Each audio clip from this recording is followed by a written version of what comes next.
Let's Mike News at 5। Lok Sabha में गुरुवार को एलपीजी सिलेंडर संकट को लेकर जोरदार हंगामा देखने को मिला। विपक्षी सांसदों ने संसद के बाहर प्रदर्शन करते हुए नारे लगाए, नरेंद्र भी गायब, सिलेंडर भी गायब। विपक्ष का आरोप है कि देश में गैस की किल्लत बढ़ रही है, लेकिन सरकार इसे स्वीकार नहीं कर रही। नरेंद्र भी गायब, सिलेंडर भी गायब, नरेंद्र भी गायब, सिलेंडर भी गायब, नरेंद्र भी गायब, सिलेंडर भी गायब, नरेंद्र भी गायब, सिलेंडर भी गायब। नाम नरेंद्र, नाम सिलेंडर, नाम नरेंद्र, नाम सिलेंडर, नाम नरेंद्र, नाम सिलेंडर, नाम नरेंद्र, नाम सिलेंडर, नाम नरेंद्र, नाम सिलेंडर, नाम नरेंद्र, नाम सिलेंडर, नरेंद्र भी गायब, नाम सिलेंडर, नरेंद्र भी गायब। कांग्रेस नेता राहुल गांधी ने सरकार को चेतावनी देते हुए कहा कि एलपीजी की कमी से निपटने के लिए तैयार रहना होगा। सरकार ने देश की एनर्जी सिक्योरिटी से समझौता किया है, जिससे आने वाले समय में बड़ी समस्या खड़ी हो सकती है। और ये अभी शुरुआत है, तो इसके बारे में मैं बोलना चाह रहा था।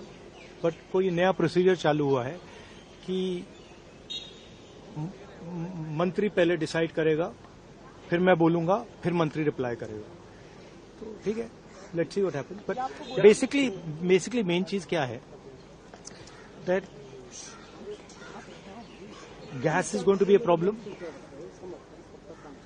petrol is going to be a problem, all fuel is going to be a problem, because essentially our energy security has been compromised. Flawed foreign policy has created this problem. Now, it doesn't matter. अभी क्या करना है, अभी prepare करना है।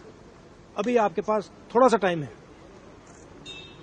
तो सरकार को, प्रधानमंत्री को एकदम प्रिपरेशन शुरू कर देनी चाहिए, क्योंकि अगर प्रिपरेशन नहीं की तो फिर करोड़ों लोगों का जबरदस्त नुकसान होगा।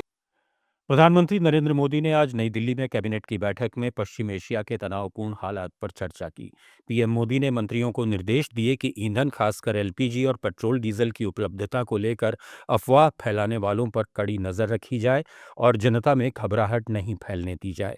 उन्होंने कहा कि भारत की तैयारियां मजबूत हैं, आपूर्ति सुनिश्चित है और स्थिति का असर आम आदमी पर नहीं पड़ना चाहिए। उन्होंने मंत्रियों से अपील की कि वे सोशल मीडिया पर सक्रिय रहें, विपक्ष के प्रचार का ठोस जवाब दें और लोगों को सही जानकारी दें। मोदी सरकार ने गृह मंत्री अमित शाह की अध्यक्षता में एक उच्च स्तरीय संकटकालीन समिति का भी गठन किया है। इस पैनल में विदेश मंत्री एस जयशंकर और पेट्रोलियम और प्राकृतिक गैस मंत्री हरदीप सिंह पुरी शामिल हैं। ये समिति विभिन्न मंत्रालयों, विभागों और राज्यों के साथ समन्वय कर एलपीजी और पेट्रोलियम संबंधी चुनौतियों का सामना करेगी।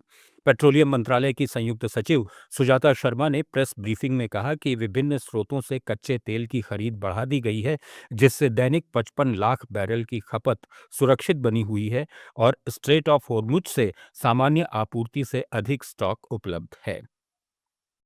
First, on crude supply. India's crude supply remains secure. Our daily consumption is about 55 lakh barrels. Through diversified procurement, the volumes we have secured through today exceed what would normally have arrived through the Strait of Hormuz during this period.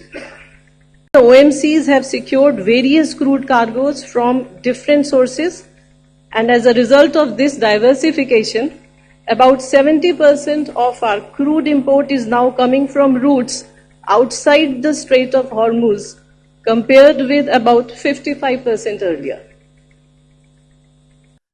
Jaipur में भारत सेवा संस्थान ने 1930 दांडी मार्च की सालगिरह के उपलक्ष्य में silent मार्च का आयोजन किया। इस मौके पर शहीद स्मारक से सेंट्रल पार्क स्थित गांधी म्यूजियम तक करीब 4 किलोमीटर लंबा पैदल मार्च निकाला गया, जिसमें राजस्थान के पूर्व मुख्यमंत्री अशोक गहलोत, कई कांग्रेस नेता और बड़ी संख्या में छात्र छात्राएं शामिल हुए। पूर्व मुख्यमंत्री ने मीडिया से बातचीत में कहा कि देश में लोकतंत्र खतरे में है और अघोषित इमरजेंसी जैसे हालात हैं। गहलोत ने कहा कि दांडी मार्च को याद करने का मकसद सिर्फ इतिहास को याद करना नहीं है, बल्कि मौजूदा हालात पर भी विचार करना है। न्यूज़ एट 5 में फिलहाल इतना ही। जुड़े रहिए लेट्स माइक के साथ। आप सुन रहे थे let's mike more than radio. Follow कीजिए हमें हमारे सोशल मीडिया प्लेटफॉर्म्स पर